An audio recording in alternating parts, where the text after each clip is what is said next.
Nakalatan na itik ngayon, no? Oh. Ayan, mga available po ng mga karne na inyong mabibili sa ngayon, no? So, Ito na, papaitan. papaitan, magkano naman po? Ito, 380 na luto na, igigisa na lang. 380. Yan. Luto na yan, no? 380, Papaitan ng kalabaw. 380 per kilo. Kalabaw. Kalabaw. Sila sa balat po. Sa balat, luto na rin, 300 ang kilo. 300. So, kung gusto nyo naman ito mga pang ano to, ano? Mga Ito, papaitan, kambing. 350 ang kilo. 350 ang kilo lang. Yan. 350 sampalok. Kilo. Yan. 50 ang kilo. Ito ng kalabaw. Buto ng kalabaw, 200 ang kilo. 200 isang kilo po. Mga bahay itlogan ng manok. Available dito. Yan, magkano pa rin po dito? 150 pa rin. 150 pa rin, no? Yung ganyan, no? May mga halo-halo na po. May itlog, may lamang loob ng manok. Ito'y bahay itlogan ng manok o chicken guya tawag nila dito.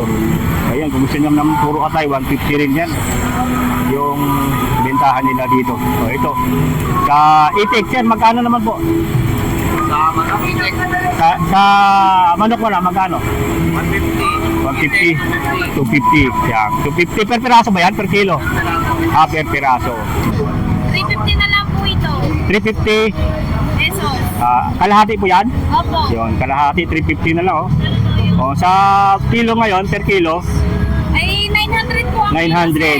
Isim pa rin, ano? Napakalutong, oh. Napakalutong ng lechon nila dito, yung balat ng lechon. Ganyan, oh.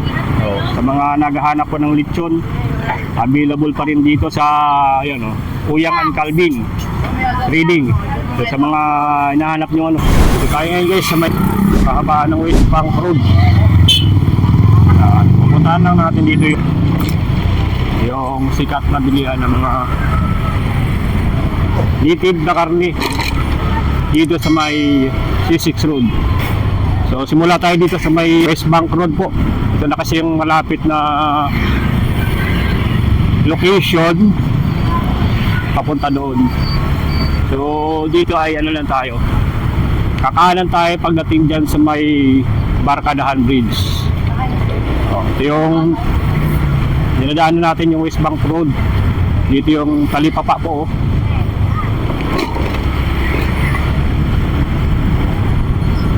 Yun yung talipapa po. Yeah, kakanan tayo dito sa may mismong ito yung Barkadahan Bridge yan. Kakaliwa tayo, ay kakanan tayo dito guys, ha. Yan.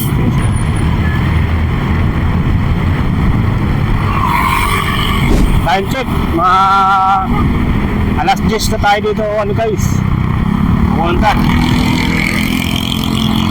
Kami natin kung mayroon pa pong mga ano doon, mga paninda ngayon na makikita natin. Yan, dito marami na pong ano, mga nagsisitaywa mga fast food.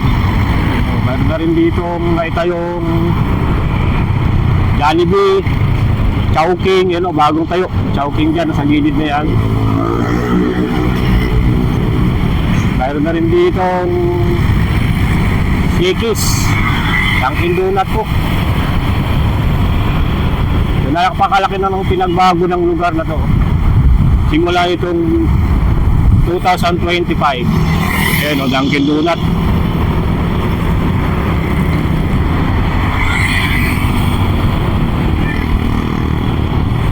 Dito pag linggo guys, talagang matao dito pag linggo. Ewan ko kayo kasi tinanghali na tayo. Kaya pala kung marami pa rin tao. So, yung update natin to bago mag New Year, presyo ng mga bilihan dyan sa may C6 Market. Alamin natin po yung presyo bago magbagong taon. Kung may pinagbago pa po ba o tumaas na yung presyo po. Gaya ng kanilang mga litson po dyan na binibenta po. At yung kanilang mga pampulutan, yun, mga kambing, mga baka. Yan. Magkano na ba ang presyuhan dyan? Ngayon sa may C6. So yun, dito na tayo papuntang C6. Sa may yan, no? Dito sa may C6 ang taan na tayo, terrace na tayo guys. Nakaliwa lang tayo dyan sa may gasoline station, no? Yun yung gasoline station po. Kakaliwa na tayo dito. Yan, ito yung Global Oil. Ito yung gasoline station po. Yan, ito na po mismo yung C6. Yung C6 sa may Taytay Rizal. Yun, napakadami na rito ng mga paninda. Mukhang ubos yung lechon. 2.5 yung ulo. Ito yung mga nila Tiperli dito sa may Jaroca store. Yung mga available ngayon na mga paninda. Ito sila Tiperli. Ito yung mga baka mukhang wala ng lechon. So ubos yung lechon nila dito. Ito na lang nakikita natin yung mga manok na native. Nakikita natin, tapos yung mga itik na available po. Paparada lang tayo dito. Check natin yung paparada natin dito. So dito naman sa may Tulpo Balutan po. Tulpo Balutan. Ayun natitira ng mga lechon ngayon. Dito sa Tulpo Balutan mayroon pa rin. Yan.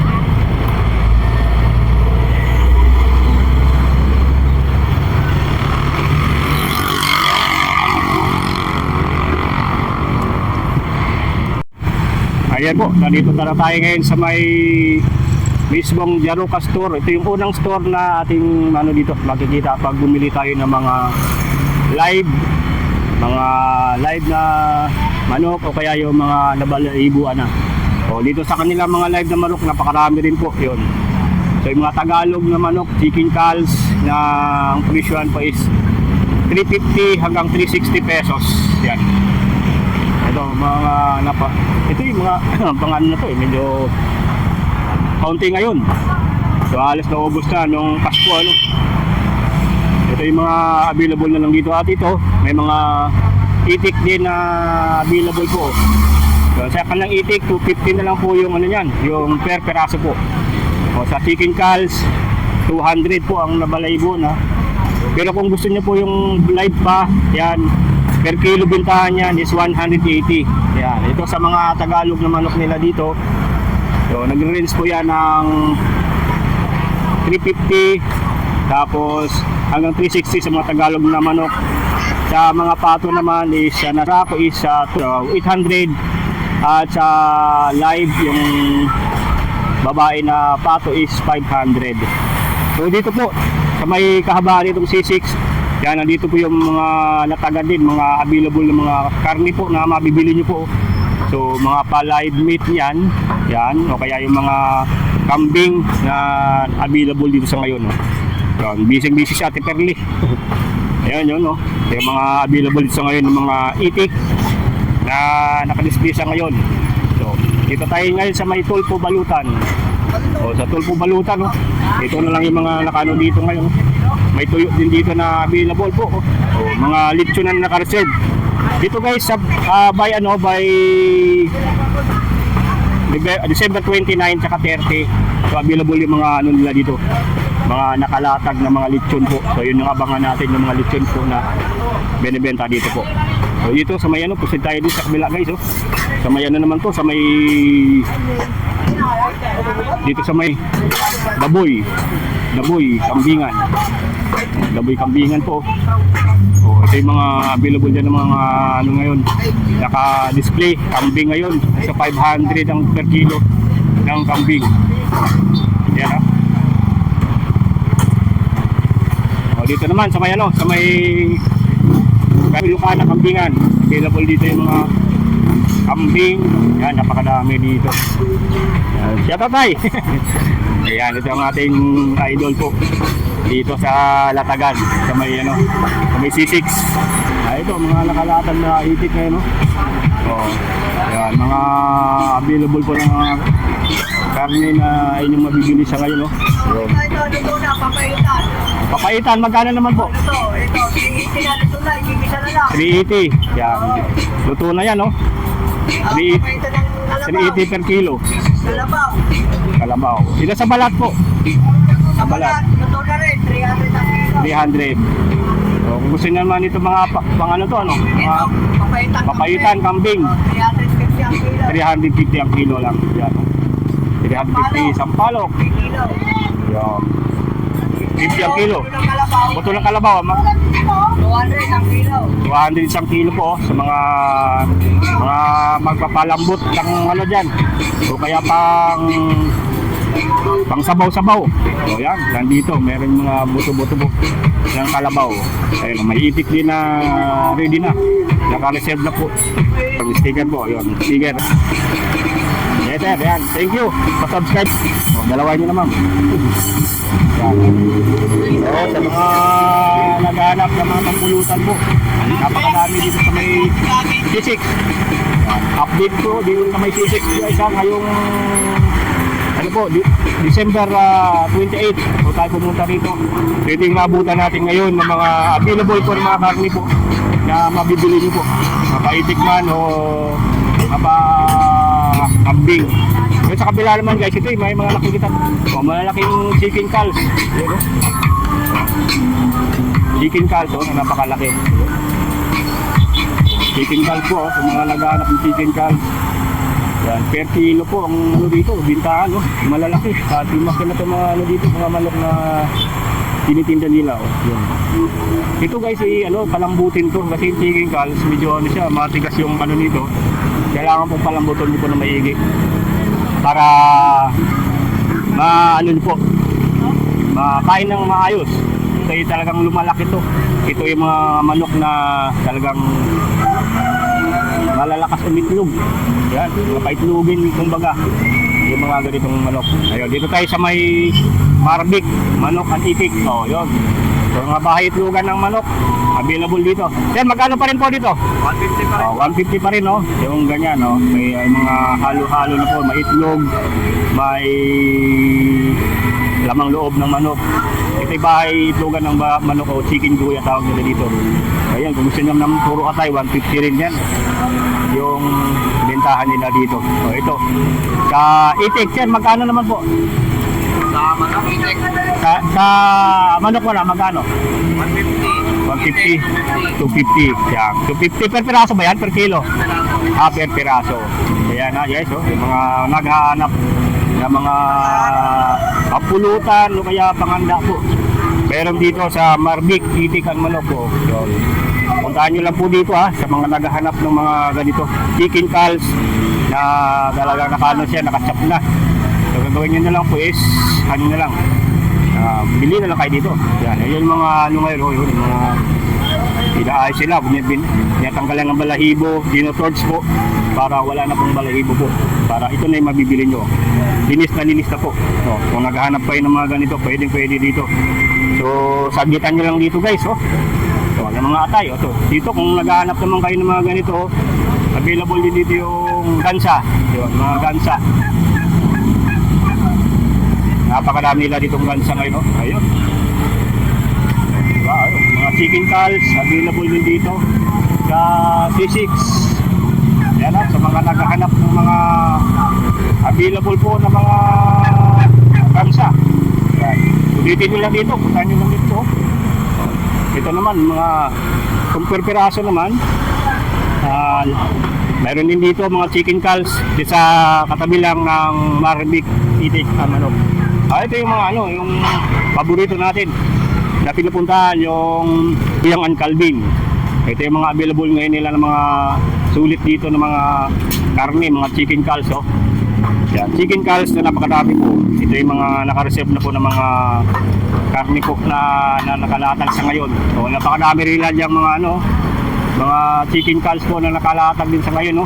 So, yun, mga napakadaming mga available po ngayon ng mga chicken calves dito. Ito yung mga alive na chicken calves po. Chicken calves. Yan, alaga mo yan, boy? Ay, alaga mo. Ayan.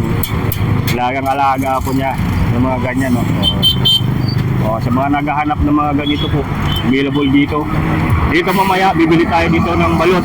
Kung may mga balot pa na available, bibili tayo dito. Mga lechon dito, na available. Yan, ma'am. Magkano pa ang ngayon lechon per kilo? 350 na lang po ito. 350. Pesos. Kalahati po yan? Opo. Yun, kalahati, 350 na lang. O, sa kilo ngayon, per kilo, Ay, 900 po ang kilo, 900. sir. Isin pa rin, ano? Oo, napakalutong, oh. Oh, napakalutong ng lechon nila dito, yung balak ng lechon. O, ganyan, oh. O, sa mga naghahanap po ng lechon, available pa rin dito sa, ayan, oh, Uyang and Calvin Reading. So, sa mga hinahanap nyo, ano, walang balot ngayon? Na po ang Ubos na, ano, maaga na ubos yung balot. O. So, yun, wala ubos yung balot. So, sa mga naghahanap po ng, ano, balot, ngayong linggo wala na. Ayun, no, andito na lang ngayon yung mga manok, lechon. At ito po, ubos na po yung lechon nila dito sa Calvin. Yan yung mga karne ngayon na mabibili nyo po. O, yung mga karne na, ano, na nakalatag sa ngayon, ha. Magkano nga yung karne ngayon, ma'am? Karne, magkano ng bintahan? 280, no? 280, ha? 280 po. Sa mga naghahanap ng karne po, ito, 280 po ang bintahan ngayon po, ha? Dito sa may C6. Sa may C6. Mga balot naman, mga itlog, available yung itlog nila dyan. Yung mga GB, yan, 275, XL, 260. Ang isang tray, sa large naman, yan, 235 sa large. Yan, 235 sa large. Tapos sa medium, 225, sa small, 210. So ang problema nga lang po, yung balot ubos na po ngayon, ngayong linggo. So talaga na tayong naabutang balot. Ito na lang, Pinoy na lang available, ma'am. Ayun, oh, Pinoy na lang ang available ngayon, no. Naubos na yung balot. Bukas mayroon. Ayun, walang available na balot. Sa bukas, sa Lunes. Yan nga lang, masaklap. So yun, sa mga ano ngayon guys, bibili ngayong linggo, wala na pong ano ngayon, yung balot na available. Pinoy na lang po. Saka itong chicharon. Chicharon na kalabaw sa macaroni. Yung chicharon pa rin is 75. Tapos yung macaroni is 65. Yun, no? Ayun, napakadaming lechon ngayon na mabibili pa rin po dito sa Uyang and Calvin. And guys, yan yung ating update dito, ha, sa may C6. Sa may ngayong linggo, December 28, 2025. Mga paninda dito ang mga manok at lechon sa Uyang and Calvin. Yan, ha?